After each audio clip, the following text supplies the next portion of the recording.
Okay, this week's market outlook.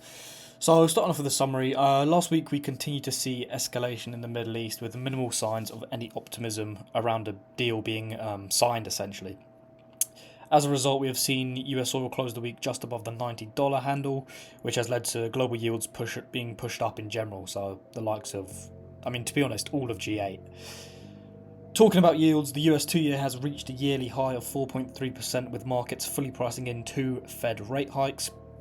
As a result, we have now seen the lower yielders come under pressure, such as the yen, Swiss franc, and metals, whereas the higher yielders have continued to outperform, those being the Australian dollar, US dollar, and the pound.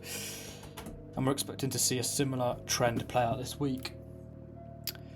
Moving on to the calendar for the main news events this week, Monday is pretty quiet, so is Tuesday, where we have, I believe, the RBA governor speaking. Yep.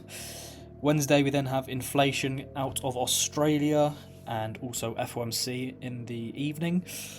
Thursday, we then have the Bank of England interest rate decision. We have some GDP estimate data out of Europe, and we also have PCE and GDP growth, which I think it's Bank of America, are basically saying that the markets are overly optimistic on this piece of data, so you could look to fade this.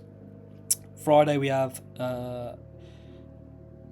on Friday we have unemployment for Japan in the morning, or midnight I should say, for the UK people, and then we also have the Bank of Japan interest rate decision, which is going to be interesting to say the least, and then we have inflation data out of Europe in the afternoon. So yeah, those are really the main data points I'm looking at for this week. Quite a few central bank decisions, and let's get into the individual currencies. So starting with the US dollar, we are bullish this week, and it's pretty simple, to be honest. Essentially, as mentioned in the summary, US yields are shooting to the upside, and until the data suggests otherwise, or we see de-escalation in the Middle East, they shall remain elevated. That is yields I'm talking about, which will continue to support flows into the US dollar. If we actually look at what the institutions are saying, we will be able to see that. So Credit Agricole, for one, are bullish on the dollar. MUFG are also bullish. Refinitiv, they're also bullish. They note the the amount of contracts that are being bought and sold. So you can see here, USD speculative positioning is extended longs to 45 billion in the week July 15th to 2021. So yeah, there's that, and then we also have, I believe, Bank of America. They're also bullish on the dollar. So yeah, quite a big consensus this week for the dollar, unlike 2 weeks ago or last week. But yeah, bullish on the dollar this week, and we look to continue to play that on the against the lower yielders, as we'll go over. Moving on to the pound. So yeah, we are bullish on the pound this week. So short end gilts remains supported amid the Middle East conflict, pushing US oil higher. From a rate differential perspective, this is supporting the pound on the majority of crosses, also coupling the carry advantage that the UK has at the moment, and it is a quite appealing currency, to say the least. The data that came out last week was pretty weak to neutral. However, the short end only seems to care about US oil at the moment and the Middle East. Institutionally, I believe Refinitiv as well, if we go through it. So yeah, Credit Agricole, they don't say anything. Refinitiv are actually short on the pound, and I believe so are BNY, Bank of New York, and Rabobank. Yeah, they're also short on the pound. However, a lot of this is linked to Burnham and then also economic data, not the carry trade, so to speak. And at the moment, the carry trade is what's really driving the pound's strength. So I'm happy going against the institutions on the pound this week, especially against the yen and the Swiss franc. Moving on to the euro, we are bullish on specific crosses. So it's kind of in the exact same boat as the pound this week. Its movements are all going to be centered around the Middle East and how US oil moves. At the moment, the market is clearly pricing in escalation and conflict. Therefore, we should continue to see euro appreciation, especially against lower yielders, such as the yen, the Swiss franc.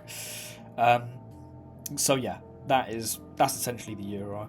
Not that much to go over. CAD, I'm leaving it. However, very simple. Just pair it up with oil. I'd rather trade the dollar over the CAD at the moment, just because of the macro backdrop and how clear yields are. Australian dollar. So yeah, we're bullish on the AUD. So for the AUD, remain bullish, even with equities getting dragged slightly lower last week.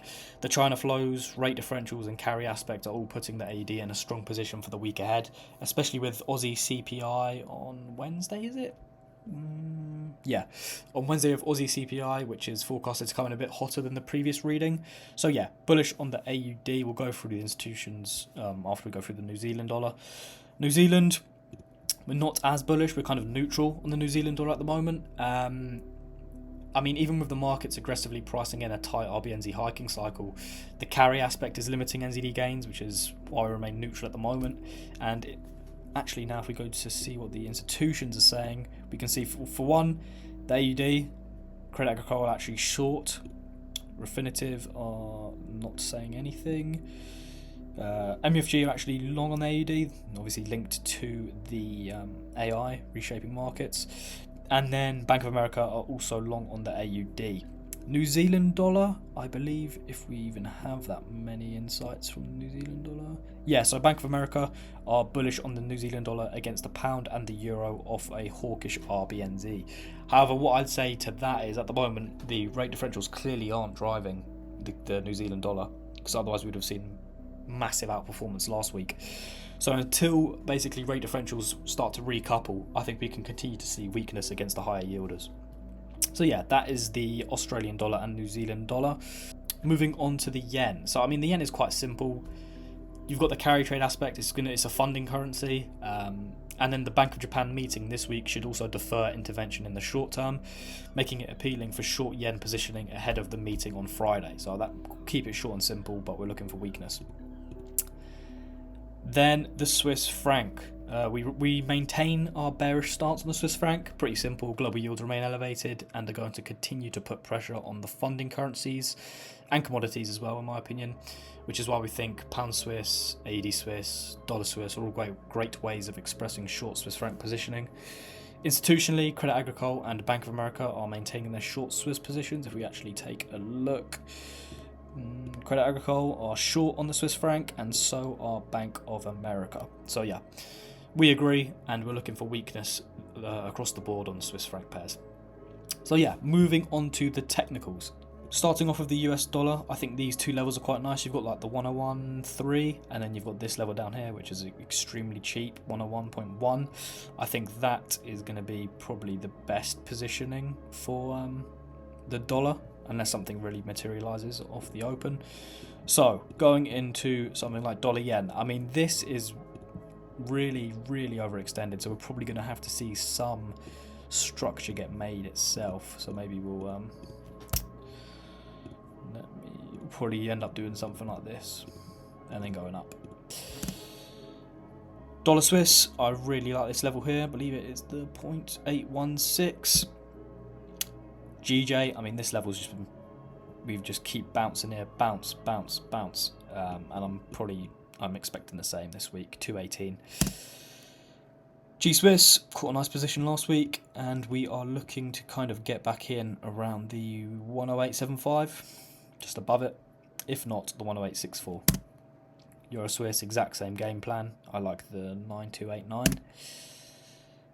578 on CAD Swiss. ADN, I like 114. I really like 114, so we'll see if we get there. AD Swiss, similar thesis there. I believe that is everything. Yeah. So we're clearly just continuing the carry trade for the week ahead. Nothing's really changed from last week, so to speak. It's kind of just reinforced our bias. So yeah, we'll catch you in the next outlook.